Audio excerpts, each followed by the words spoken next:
So, all right, I'm going to switch over to my presentation. So, I've done my introduction already, and so what I'd really like, when I was putting this together, I just think what I remember is how crazy it was. I'd kind of forgotten when I started going back and looking at things in here. The dumping of the milk, that's from the Milwaukee Journal Sentinel on April 1st, and it's not an April Fool's joke. They were dumping milk. The empty store shelves there in late March, I'm sure some of you saw that. We all went crazy. The famous toilet paper hoarding. We all probably took part in that in some way, shape, or form, or at least affected by it.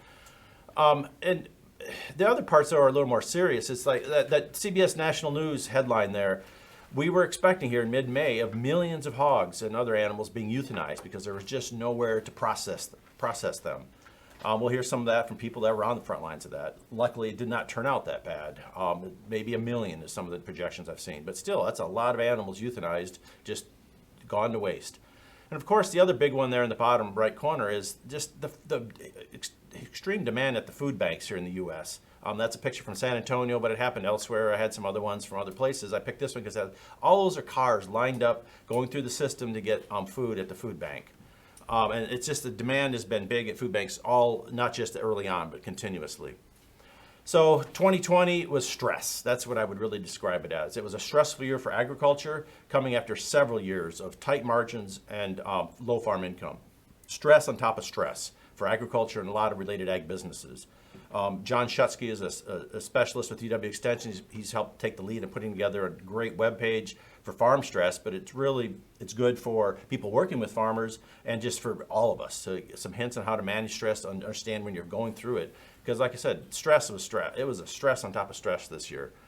And to be frank, COVID has touched us all. The Wisconsin data just came out yesterday, almost 534,000 cases in the state, almost 5,700 deaths. I think it'd be hard for any of us to not know someone who's had COVID, or if we haven't had it ourselves, and hopefully not, but I'm guessing it's the case. We know someone who's passed away from COVID or know of someone who has. Changed our lifestyles, it's changed our social interactions, short-term, immediate, as well as long-term. I think some things are going to be different. Many of us feel this low level of anxiety and worry about COVID, and I think it's on our minds, and it has effects to us, on us all. I think we're going to be dealing with the economic, the social, the personal fallout from this pandemic for years. Here's some data just to kind of get a sense. There's a lot of emotional stress, and it's hitting rural areas. The bottom figure on the right is from the USDA report that just came out in December, and the red and yellow lines are the urban areas, and then the blue, green, and gray are for rural areas. And it's deaths per week per 100,000 people in urban versus rural areas each week, starting back there in March when it began, and then all the way up through to the early November there when the data ended because they put the report out. And so you've got it normalized by how many people. And what you see is early on, the COVID-19 pandemic and the deaths from it were very much an urban event. But as somewhere late summer, it switched over to becoming the rural areas are dominating. That's the national level data there. But you can see by early November already, the very rural areas with areas that are essentially what some people would call empty, but they have 2,500 or fewer people. I'm sure some of you live in areas like that. I certainly grew up in an area like that. That's where the COVID is really hitting. And a lot of these rural issues tend to be people in the urban areas are just unaware of them or forget about them. And so it's definitely switched over to a rural issue, not an urban issue, relatively speaking, in terms of population. The map on the upper right is from the Department of Health Services from Wisconsin. This is Wisconsin data, and it shows the areas of the state hit particularly hard with COVID deaths. And you can see the darkest areas have more than 100 deaths per 100,000 people since the beginning of the pandemic.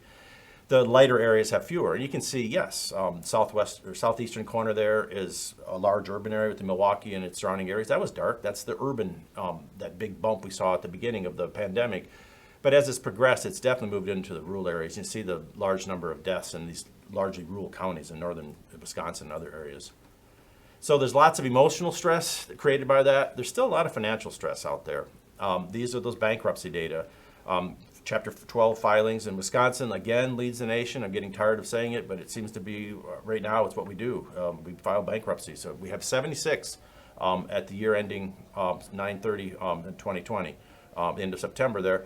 More than twice the next state, Kansas and Iowa and places like that. We have a lot of farm bankruptcies. The other thing is it's not just farmers, and it's also nutrition, food. People who, what we grow our food for is, or agriculture is for growing food.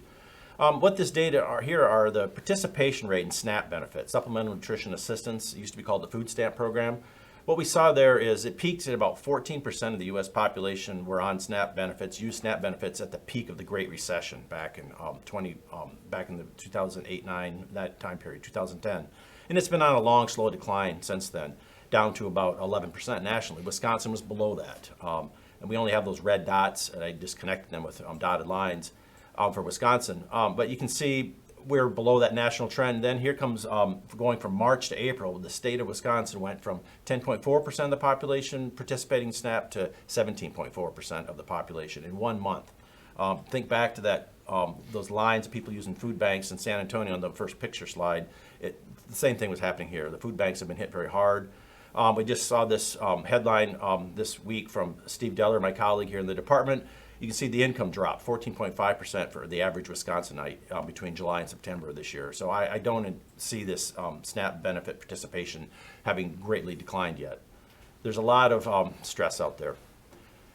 So the farm situation outlook, you can go look at watch the PowerPoint or video series I did on this, but farm income is up this year in 2020, 20 to 40% depending on which measure you use from 2019.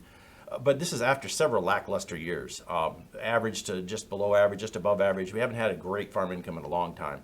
This year it's up quite a bit, and it's due to the tremendous government support. Think back to that early slide with all the craziness. Everyone was, I think, seriously concerned about the food system falling apart, leading to food shortages. We saw $46.5 billion nationally distributed in direct payments to farmers through CFAP and other programs. Of this, $1.1 billion came to Wisconsin farmers to make sure the food system kept going, that we weren't having to dump milk and euthanizing animals. The other thing is we've had a recovery in crop prices as the year closed out. We'll hear more from that from the various speakers in the various panels about what happened in grains, dairy, and livestock. So what's really going on is you're seeing a lot of recovery after several years of tight negative margins. I'd call this financial recovery, and it's not getting everybody. You saw the dairy farm attrition rates, another positive thing. It's actually declined. It peaked at a little over 10%, of losing 10% of the farms per year. Late last year is when it was, late in 2019. It's somewhere around there, early 2020. And then it's been on a long decline. It's almost back to its long run average of about down below 5% right now. So that's a positive sign. It was a great year for crop production. We had some second highest yields for corn and soybeans, great weather for making hay after a couple wet years. Land values are holding, especially for good land. They're actually up 2 to 3% according to the Federal Reserve data. Loan delinquency rates seem to be steady. We haven't seen a big spike in them. For some reason, I'm not exactly clear. I've got various theories. Farm debt at banks has fallen 8%. This is at commercial banks. Unusual. We haven't seen that since the late 80s when we were coming out of that farm crisis. So it was a good year financially. 2021, I would just call it the situation or the outlook really is hope and uncertainty. There's several reasons to be hopeful for 2021. Commodity price trends look promising. Margins look profitable for some farmers this year, particularly in the grains, but I think even in the livestock. We'll hear again from people like Mark and Brenda Botel. Value of good land, ag land is still up. The good ag land is still a good investment. The market thinks agriculture is a good place to put money. That back to normal dairy attrition rate to me is a very promising sign for 2021. And in general, the U.S. food system has adapted to the COVID pandemic. It's not all the way done. We'll hear some from some of the speakers of things that need to be done yet, but I feel confident that the sector has really gone through a lot of work to make sure our food keeps coming. Uncertainties, though, are tremendous. We've got a lot of volatility in the markets because everything's so uncertain. How fast will the economy recover? We've got vaccines coming out. We've got variants that may or may not work. Vaccines may or may not work against, creating some market uncertainty there. Are we really going to get over this hump on the pandemic as our numbers are slowly coming down? How have consumer preferences changed? That's been a big issue. I just don't think we know yet. There's been a lot of changes in how we buy and make food. And the last part is just what's going to happen with exports. We've got China, but also just all the other export markets. We've gone through a lot of changes here, and they've done the same thing in other countries. All these other countries have dealt with the pandemic differently, and I think consumers in those other countries are going to be dealt with it, changed differently than maybe our consumers. And information, we just don't travel as much to know what's going on in China and these other countries in Europe. We just hear about that.